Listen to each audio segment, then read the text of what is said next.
This week, having a chat with Matt, we have Cora Kelly. Welcome, Cora. Hello. Hello. How are you doing today? Very good. Very good. I'm glad to hear that. You were here recording some songs for us for the Roots channel. What did you do today? I did Cry to Me by Solomon Burke, which was my cover, and then I did my first song, which is Gold. Those are fantastic things. The whole team here were dancing as you were doing them. Fantastic stuff. Oh, Have you? So and I just need to get into this with you very quickly. Have you ever heard of the Beatles? I have, yeah. You've heard of the Beatles? I have, and yeah. Have you heard of Oasis? I have, yeah. Okay. Would you have any sway at all on which one of those bands might be better?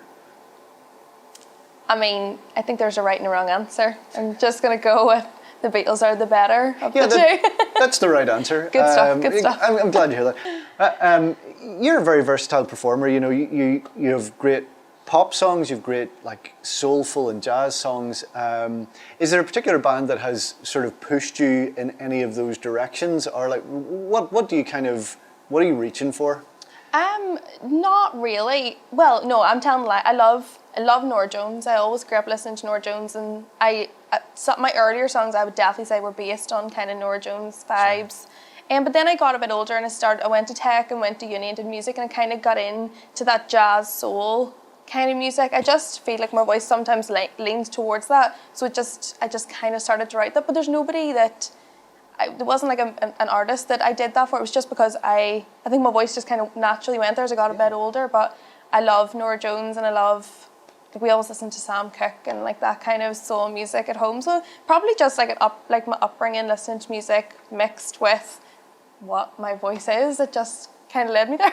Fair dues. I think one of the first times I saw you was at Belfast Nashville Music Festival.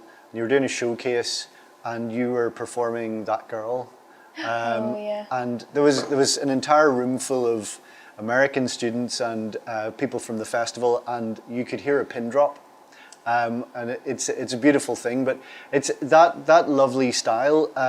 Are you working on new material at the moment? Are you doing anything more in that kind of style, or are you sort of going more pop or more country? What's your direction now? At the minute, I'm playing and writing with a couple of friends that are talented musicians. They're absolutely they're far better than me, and we're kind of getting into a style that's slightly different. It's not. It's kind of a mix, I would say. Like, you know, very. I don't want to say Fleetwood Mac because we're not Fleetwood Mac, but I want to say that kind of mixture of soul and pop.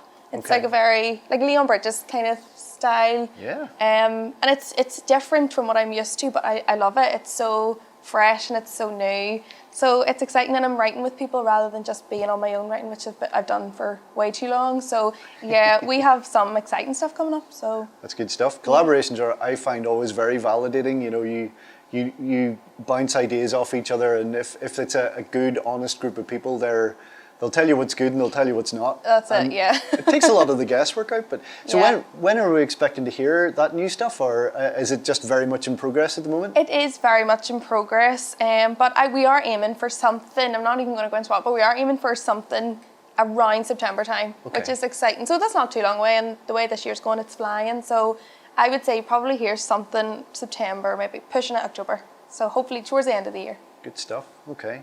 Well, you know, we're at the end of a wonderful time in history of a global pandemic, and during that time, I've heard a lot of people either have gone one way or the other. They either really were inspired to write music, or they were, you know, I couldn't go near it. What was your experience over that time? Mine was could not go near it. Could not go near it. I was just deflated. I think I was so deflated with everything. Obviously, the same as every musician. We just lost so much in that pandemic. Our whole careers were and it wasn't our fault. It was taken off us.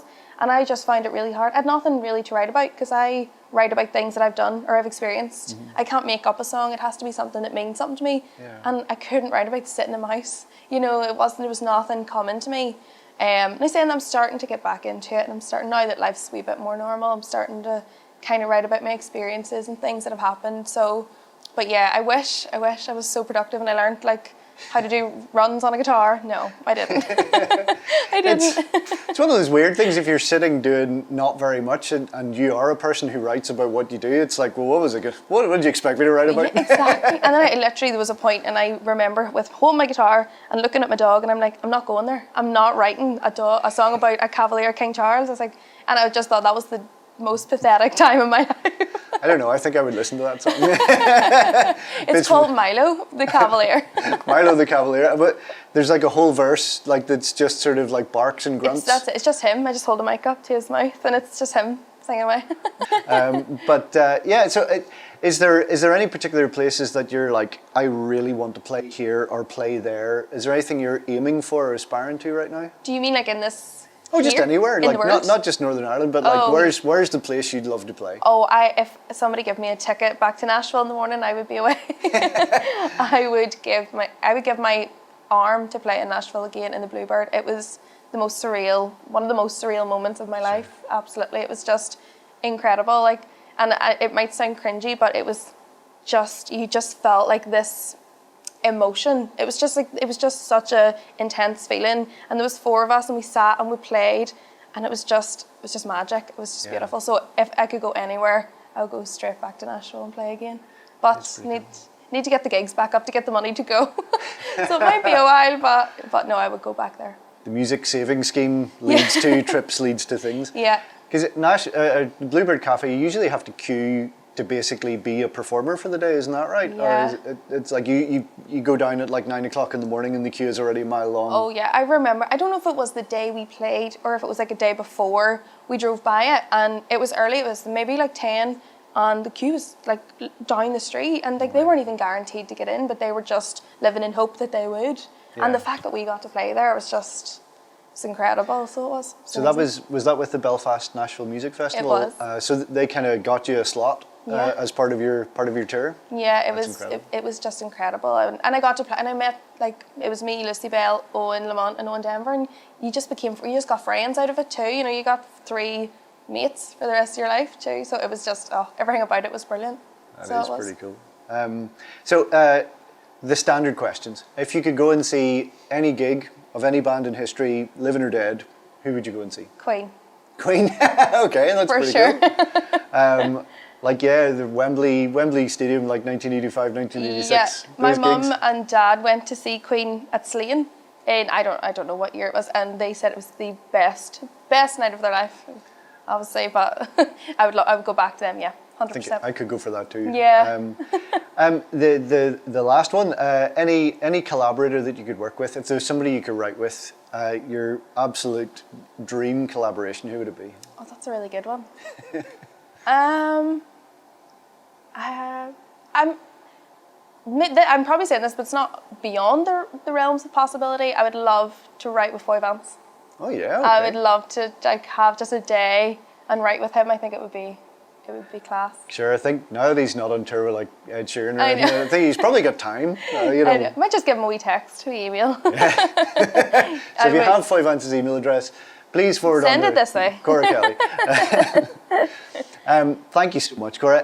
If we want to find you online, find the stuff that you've done so far and anything upcoming, where's the best place to look? It's probably my Facebook page, which is Cora Kelly Music on Facebook. I do have a YouTube channel, but I think I'm about 15 in like 90% of the videos, so like I don't look anything like what I used to look like either. But yeah, YouTube or Facebook is probably the best place. Okay, that's cool. Well, Cora, thank you so much for coming in and having a chat with Matt. Thanks so much for having me. I've loved it. Thank you. No worries.